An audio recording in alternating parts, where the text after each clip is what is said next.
Today in this review, we're going to check out the Engine Pro.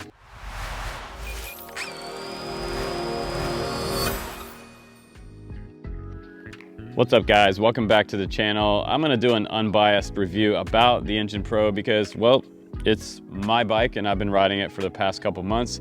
I wanted to give you some feedback on it if you've already been looking at this model, which if you want to buy one, you probably already watched other reviews. So today I'm going to talk about the good stuff and the bad stuff about this e-bike. Also give it kind of some on-site comparison about this style bike versus some of the other non-foldable bikes, the step-through design versus the high bar design, and kind of the modular accessories that come with it, and some of the things that are missing on some of the other bikes that I got from other manufacturers. So we're also going to take you on a kind of a mission in our neighborhood. I call these missions. I go out with my electric bikes all the time, and I just go out and get a taco, or I go to get dog food, or just run to the grocery store. And that's what's cool about an e-bike. If you don't have one, it's kind of nice to not have to drive your car for the afternoon and just leave your car in the driveway if you're doing something close in. So it's a lot of fun to own one, and it takes a pretty minimal amount of time to just plug them into the wall and charge them up and take off. You don't even have to pedal. They're crazy.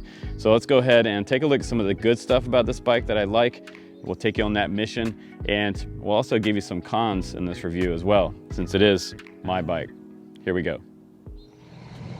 Okay guys, we're gonna go on a mission now, and I love this, taking e-bikes on a mission. I've been told to go out and get some dog food before we go on our trip this week. So we're gonna test out the different modes here. Right now I'm in sport mode number 3, and I can change if I push the button up. It goes all the way up to the 5th speed here, all the way to sport mode, and all the way down to 1, and you can go all the way down again to 0, and that's just full pedal action. If I want to go turn the light on, I can press the light button here, long press here to turn it off. This will give me a little more information on my distance that I've traveled, my trip distance, my power consumption, how much I'm using watt-wise, my trip time, and also my max speed. It looks like 56 kilometers, so that seems pretty fast. My average speed is about 11 miles per hour on this bike, so I love the display. It's nice color screen on here. And without further ado, let's go ahead and do some riding. Let's test out these different speed modes. So let's go ahead and start rolling. And let's get into mode 1 here. I'll show you how fast that goes. And it's still in kilometers, but that gets me up to about 12 kilometers. I'm gonna go into mode 2 here. And now let's see what the full throttle there is. That's gonna be 17 kilometers. That's probably about 12 miles an hour, I guess. Let's go up to speed mode number 3, and I'm just using the full throttle here, all the way up as fast as we can go. So now I'm in number 3. Let's go up one more mode. I'm kind of going uphill too, so we're probably gonna go faster downhill. 28 kilometers, 30. I'm going a pretty good pace here. This is in 4th gear right here. And I'm doing 37. Yeah. All the way, almost 40 kilometers just on that one.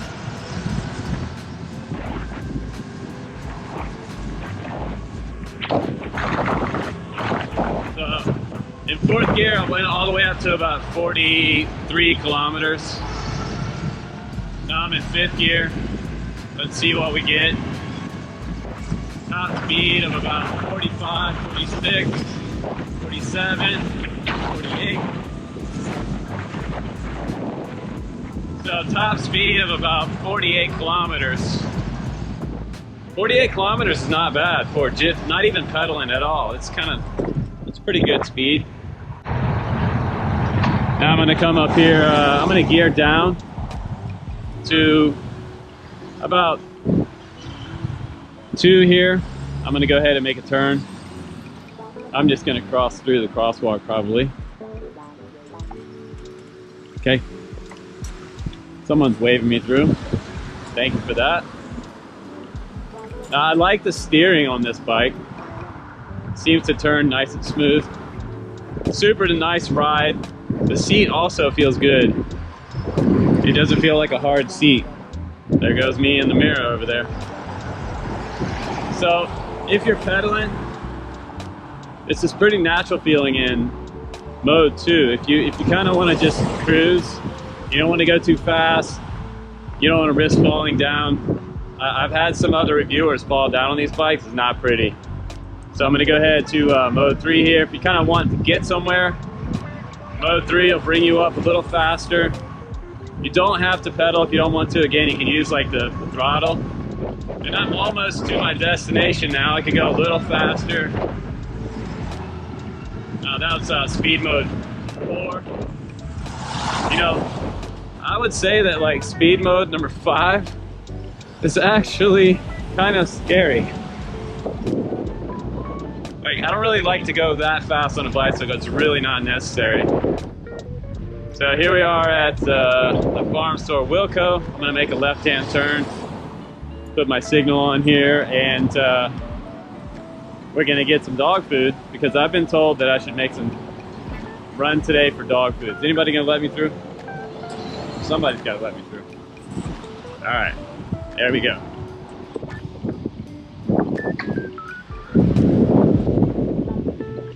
All right, we made it to our destination. And it says the max speed is 56 kilometers, but I don't believe I got going quite that fast. Maybe at some point. Maybe downhill you could get going that fast. All right, let's go in and get the dog food, and we'll be on our way.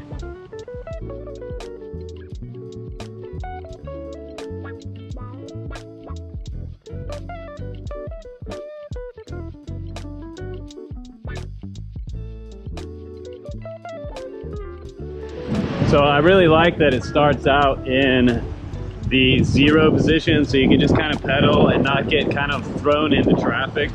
Sometimes with electric assist, if you pedal just a little bit, sometimes people aren't quite ready for it, and it kind of gives you like a quick push forward. So look out for that.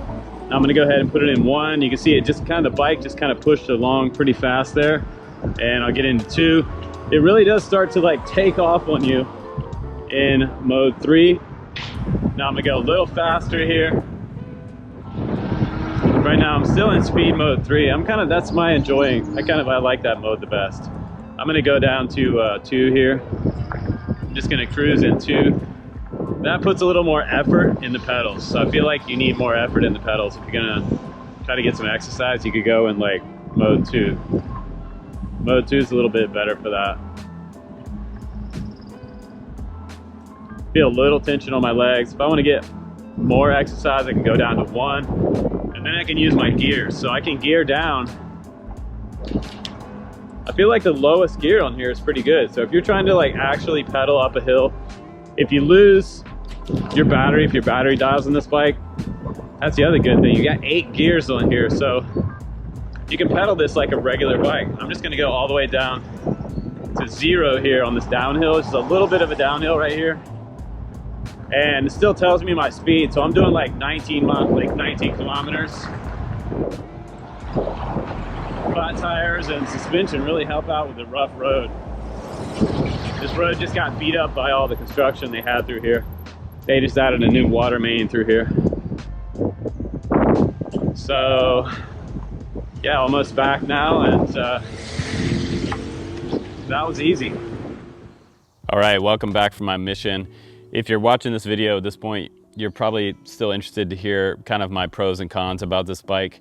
So I'm gonna go over those with you now and just kind of give you some insight on the Engine Pro, in my opinion. So kind of my first thing is that I really like that it has front fork suspension and it has a center suspension for the back end of the bike. This really makes it kind of a nicer ride than some of the other bikes out there with kind of 0 suspension or just singular suspension. So having dual suspension on an e-bike, it's not really that common. And I'm not sure if you saw this in other reviewers' reviews, but they do have flip-up pedals, which is kind of cool. And I figured this out on accident because I laid the bike down kind of hard and the grass bent it back. But if you push in on these pedals, they will fold up. So if you're storing it in your garage and you want to have a little bit less something sticking out, that's kind of nice that it does that. You can push them in and they flip up like that, which is super cool. And that might scare some people that could happen while you're riding it, but so far it's been not a problem and they've stayed locked into place.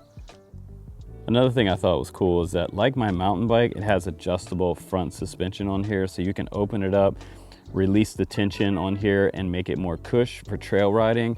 And then you can lock it into place to make it a little more rigid for concrete and city riding. And I have to comment, one thing about this bike is it has a very comfortable cush seat. It has a gel pad on both sides here, and I find it way more comfortable than my mountain bike seat. It's just a really nice kind of around town and neighborhood cruising seat. I guess for me, since we're in Portland, Oregon, one of my favorite things about this bike is the fact that it does come with fenders. You're gonna have to put those on yourself. It probably took me around 20 minutes to install both of them. It's not the hardest thing in the world, but you're gonna have to pay attention to how they go in and install on the frame, so make sure you have them right. But it's gonna be nice on those rainy days, and I got mine in the rainy season, so it was perfect timing. And I have to say, this is kind of a couple's bike because it has such a nice low step through there and adjustable seat that pretty much anyone from around 5 foot to 6.5 foot tall can ride this bike. The seat goes pretty far up as well as pretty far down, and the handlebars are a nice height for being able to have your arms straight out in front of you and not kind of leaning over in a kind of a bad posture position while you're riding the bike. It makes it a much more comfortable, kind of family-friendly bike for our family at least. And I have to say, I really do love the mag wheels on this one. Some of the other bikes I got had spokes, and this one just has a little cooler look to it, kind of a little more rich look with the mags, and the rims are super solid looking on these 4-inch fat tires. And the bike stops pretty quick on the dual disc brakes, front and back end. And I think probably one of my favorite things about this bike is the back rack. It's super functional, it's very sturdy, it has that tail light on the back end here that lights up with LEDs for a rear brake light.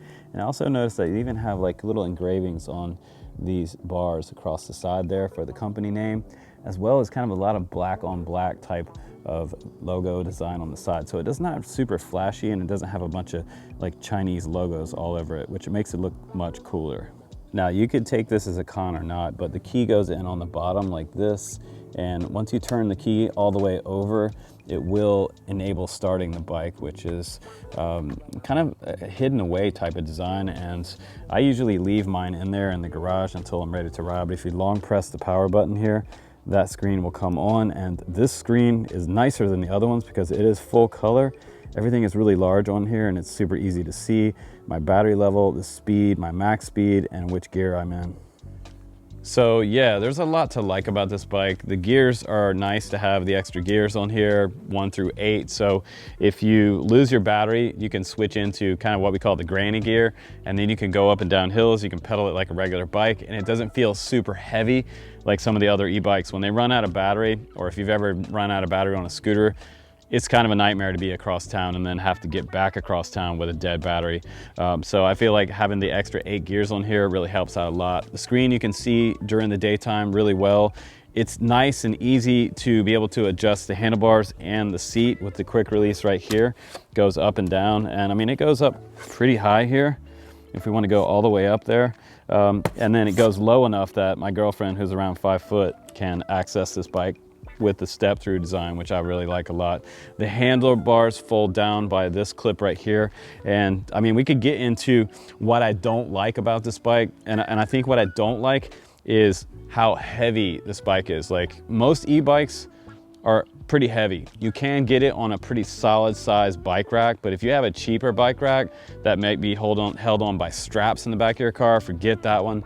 You want to be able to have a nice sturdy bike rack to hold this thing, because it weighs, I guess, around 80 pounds, and to be able to get it out of the lock position and start folding things down, it's not super hard, but then again, it does hold pretty well in place. So you're not gonna undo it on accident, which is a big deal. So I'm gonna go ahead, put the kickstand up. The kickstand's nice and sturdy as well. I'm gonna release this part, and now it should fold back this direction, hopefully without killing me here. And now I have it folded down in one piece. And the cool thing about this is that I can put this inside my Prius, where the other bikes that I have that are much larger, not gonna be able to do that. And this one can go inside my car. If I wanna kinda cover it up with a sheet or something when I'm parked somewhere, at least I can have it inside the car to keep it a little bit safer when I'm traveling. But that breaks down pretty quick. Now we're just gonna see if I can get it back into one piece here. It is pretty heavy, so you might need some help to do this, but locking it into place, and boom, there, it's back and ready to ride again. But if you like this review, you can check out my other e-bike reviews. We'll have some more coming up on the channel. And I also got a super cool electric scooter that we're gonna review coming up. But this one's been the Engine Pro. And yeah, that's my 2 cents on the Engine Pro. Please subscribe if you like electric bikes and electric vehicles. More cool stuff coming here on the Drone Camps channel. 190,000 subscribers strong now. I appreciate you guys, and I will see you on the next one. Take care.